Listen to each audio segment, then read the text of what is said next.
অদ্ভুত এক স্বপ্নের মাঝে দেখেছি তাহার মুখ, মৃদু ছন্দে হাঁটছিল সে যেন প্রেম প্রিয়াসীর সুর।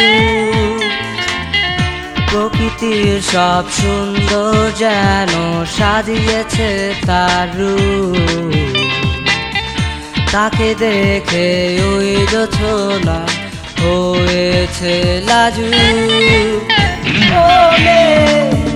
ও গো মিষ্টি মেয়ে, ভালোবাসবো তোমাকে, ভালোবাসার বাঁধনে বেঁধেছি গো তোমাকে।